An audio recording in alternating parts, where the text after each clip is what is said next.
Hello વિદ્યાર્થી મિત્રો, રાધે રાધે.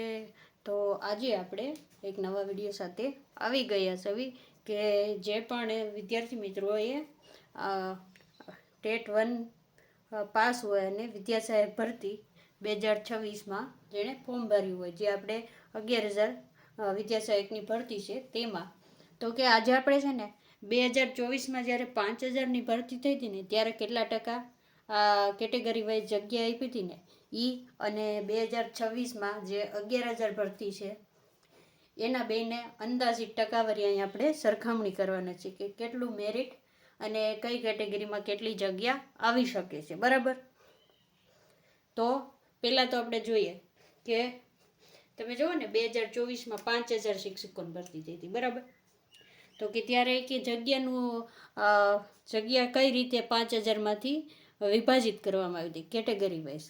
બરાબર, તો કે ઓપનવાળાને ત્યારે કેટલી મળી હતી? તો કે 55.32% મળી હતી. કેટલી? તો જો આ 55.32 છે ને એ ટોટલ જગ્યા 5,000માંથી ગણતરી કરી ઓપનવાળાને બાકી કેટલી આવતી હતી? 27,066 આવતી. બરાબર, તો જો એ જ રીતે થોડુંક ઉપર નીચે થઈ શકે. બરાબર, ઓલા વખતે 55.32 આપી હતી, પણ હાલખેર ભરતી કેવી છે? મોટી છે. બરાબર, તો આપણે અંદાજે ગણીએ ને કે ઓપનવાળાને 41% આપે. બરાબર, જો 41% આપે એ મિનિમમ ગણતરી છે આપણી. બરાબર, એ જો ગયા વખતની ઘોડે 55 આપે તો એ જગ્યા વધી જશે.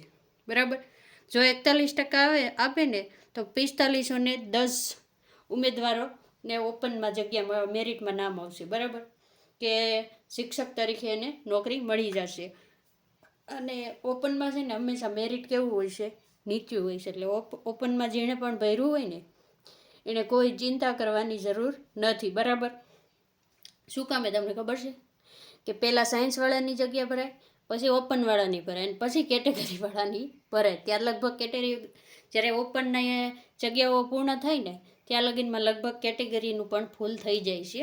એટલા માટે કહીએ. બરાબર, તો કે 80 વાળાને ગયા વખતે કેટલા ટકા આપી હતી? કે 5.2% આપી હતી. કેટલી આપી હતી?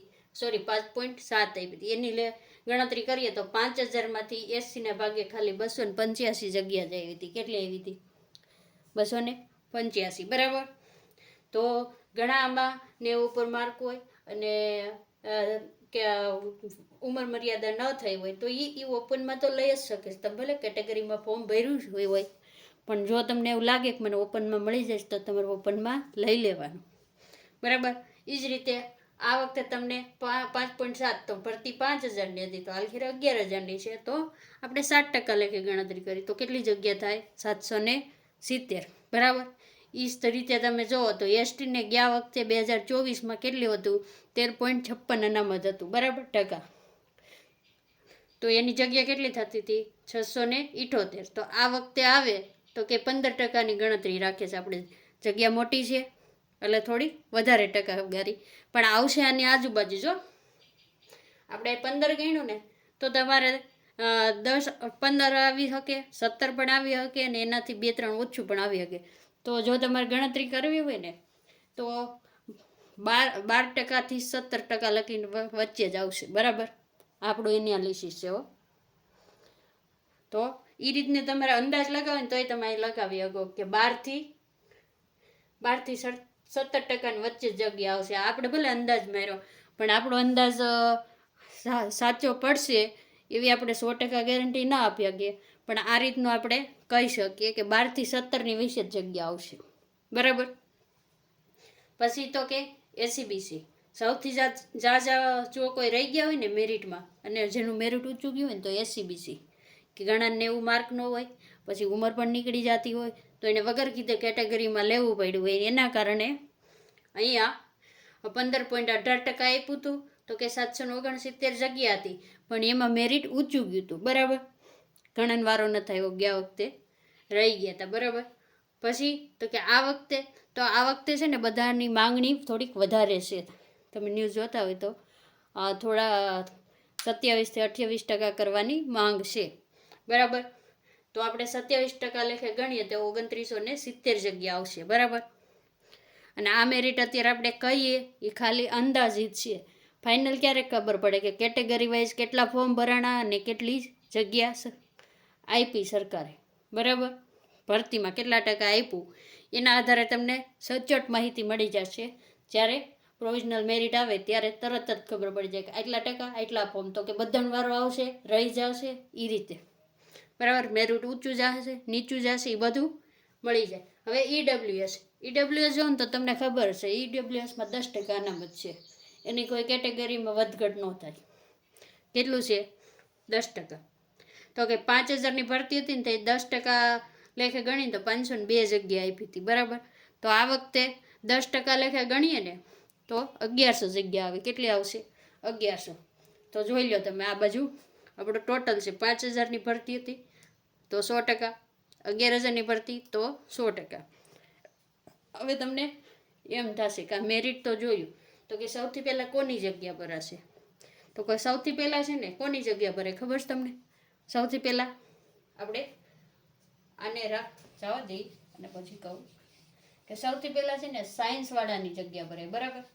કોની ભરાશે? સૌથી પહેલાં સાયન્સવાળા. શું કામ ખબર? સાયન્સવાળામાં જે જગ્યા ખાલી રહી જાય ને એને જે કેટેગરીમાં ખાલી રહે ને એમાં કન્વર્ટ કરી દેવામાં આવે છે, બરાબર.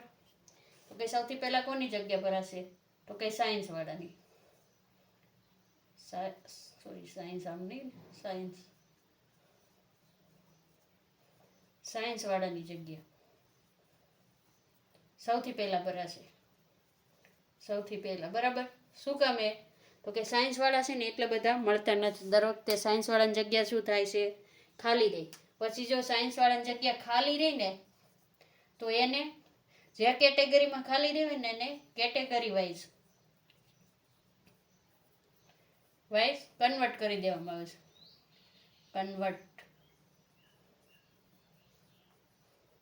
કરી દેવામાં આવે છે. હવે તો તમે કહેશો કન્વર્ટ એટલે કે દાખલા તરીકે સાયન્સવાળાને કેટલું અનામત હોય? તમને ખબર? અંદાજે સાયન્સવાળાને છે ને 10 થી 11% અનામત હોય. કેટલું? 10% જેટલું અનામત હોય. જો આપણે 10 લખીએ છીએ પણ 10 થી 11% અનામત હોય છે. એટલે તમે આમાં જગ્યા જુઓ ને તો 11000ની ભરતીમાં કેટલી થશે? 1100 જગ્યા કેટલાની થશે? 1100 જગ્યા સાયન્સવાળાની થશે. સાયન્સવાળા. હવે તમને ખબર છે કે સાયન્સવાળા છે ને પીટીસી કરવાવાળા બહુ ઓછા હોય છે, બરાબર. તો કે આમાંથી તમે એવું માનો કે 600 જગ્યા ભરાઈ ગઈ, બરાબર. વાહ કેટલી વધી? 500 જગ્યા વધી. તો એને છે ને જે બાકીની કેટેગરી વાઇઝ જે સાયન્સ બારની જે જગ્યા આપણે ભરવાની હોય ને, બધા આપણે સાયન્સ વગરના આર્ટ્સવાળા કોમર્સવાળાએ પીટીસી કર્યું હોય તો એ સામાન્યમાં ગણે, બરાબર. તો એને એમાં એડ કરી દેવામાં આવે છે. પણ કેવી? તો કે જે કેટેગરીમાં જગ્યા ખાલી રહી હોય ને એ જ કેટેગરીમાં પાછી આપવામાં આવે. દાખલા તરીકે આ 500 છે એમાંથી એસસી ને એસટી ને, બરાબર, એ રીતની હોય તો એસસીમાં હાલો 40 જગ્યા બાકી રહી, આમાં 50 રહી, તો એ જ કેટેગરીમાં આપવામાં આવે, બરાબર. પછી એને જનરલમાં કન્વર્ટ ન કરે. જનરલમાં જેટલી હોય એટલી જનરલમાં જાય અને બીજી કેટેગરીમાં હોય એ જ કેટેગરીમાં જાય, એડ થઈ જાય. શું થઈ જાય? ટૂંકમાં કન્વર્ટ થઈને એડ થઈ જાય. આપણે જે ઓલા ટકા જોઈએ હતા ને આગળ એમાં એડ થઈ જાય, જેટલી વધે એટલી, જો પૂરી ન ભરાય તો. અને સાયન્સવાળાનું પૂરું થાય ને પછી કોનો રાઉન્ડ પડે? તો કે પહેલાં ઓપનવાળાની ભરતી કરે. કોની કરે? ઓપનવાળા. ઓપનનું બધી જગ્યા માટેની પહેલાં મેરિટમાં પહેલાં ઓપનવાળાને ભરી દે. તમને ખબર છે ઓપનવાળાની જગ્યા જે આપણે જોઈએ કે હમણાં આપણે જોઈએ કે 4500 હતી, તો કે પહેલા જ રાઉન્ડમાં 4500 વ્યક્તિને બોલાવેલી. પછી એમાં મેરિટ પ્રમાણે જ બોલાવે 45. એમાં ગણે પછી કેટેગરીમાં લઈ લે તો કેટેગરી પણ ફૂલ થઈ જાય. એટલે રેકોર્ડ છે અત્યાર લગીનનો કે તમે જી કહો એ કે જ્યાં લગીન છેલ્લે ઓપનની જગ્યા ભરાઈ રહી ને ત્યાં લગીન કેટેગરી ફૂલ થઈ ગઈ હોય છે, બરાબર. ક્યારેક ભાગ્ય જેવું બને કે કેટેગરીનો અલગથી રાઉન્ડ આવે તે કેટેગરીમાં જગ્યા હોય, બરાબર. જો વિદ્યાર્થી મિત્રો આ તમને ઇન્ફોર્મેશન સારી લાગી હોય તો વિડીયોને લાઈક કરી દેજો અને ચેનલને સબસ્ક્રાઈબ કરી દેજો. રાધે રાધે.